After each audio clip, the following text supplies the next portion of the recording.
Chapter 1.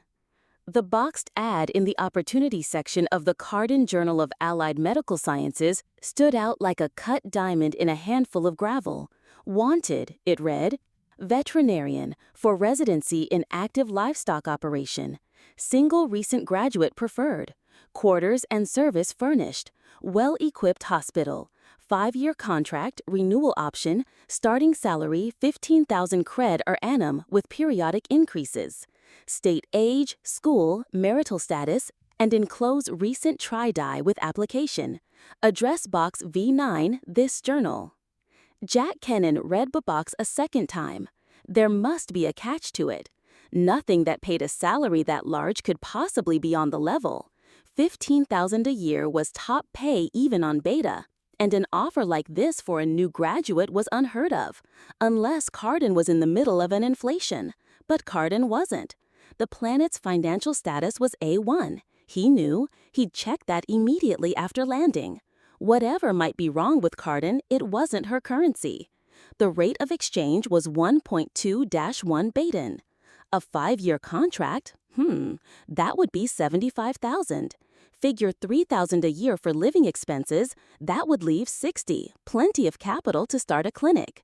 The banks couldn't turn him down if he had that much cash collateral. Kennon chuckled wryly. He'd better get the job before he started spending the money he didn't have.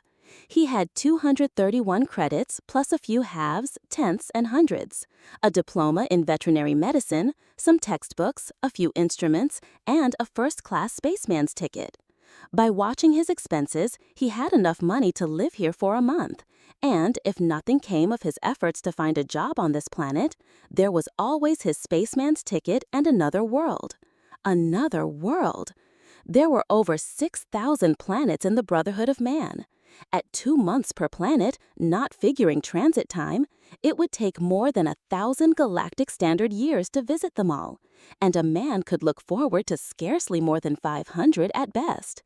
The habitat of man had become too large. There wasn't time to explore every possibility. But a man could have certain standards and look until he found a position. The trouble was, if the standards were too high, the jobs were too scarce. Despite the chronic shortage of veterinarians throughout the Brotherhood, there was a peculiar reluctance on the part of established practitioners to welcome recent graduates. Most of the ads in the professional journals read state salary desired, which was nothing more than economic blackmail, a bald-faced attempt to get as much for as little as possible. Kennon grimaced wryly. He'd be damned if he'd sell his training for 6,000 a year. Slave labor, that's what it was. There were a dozen ads like that in the journal. Well, he'd give them a trial, but he'd ask 8,000 and full GEA benefits. 8 years of school and 2 more as an intern were worth at least that. He pulled the portable voice-right to a comfortable position in front of the view wall and began composing another of the series of letters that had begun months ago in time and parsecs away in space. His voice was a fluid counterpoint to the soft hum of the machine, and as he dictated, his eyes took in the vista through the view wall. Albertsville was a nice town, too young for slums, too new for overpopulation. The white buildings were the color of winter butter in the warm yellow sunlight as the city drowsed in the noonday heat. It nestled snugly in the center of a bowl-shaped valley, whose surrounding forest-clad hills gave mute confirmation to the fact that Kardon was still primitive, an unsettled world that had not yet reached the explosive stage of population growth that presaged maturity. But that was no disadvantage. In fact, Kennon liked it. Living could be fun on a planet like this. It was abysmally crude compared to Beta, but the Brotherhood had opened Kardon less than 500 years ago, and in such a short time, one couldn't expect all the comforts of civilization. It required a high population density to supply them, and while Kardon was integrated, its population was scarcely more than 200 million.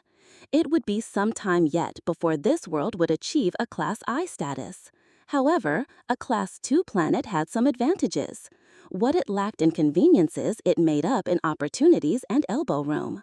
A normal Baton would have despised this world, but Kennon wasn't normal, although to the casual eye he was a typical representative of the medico-technological civilization.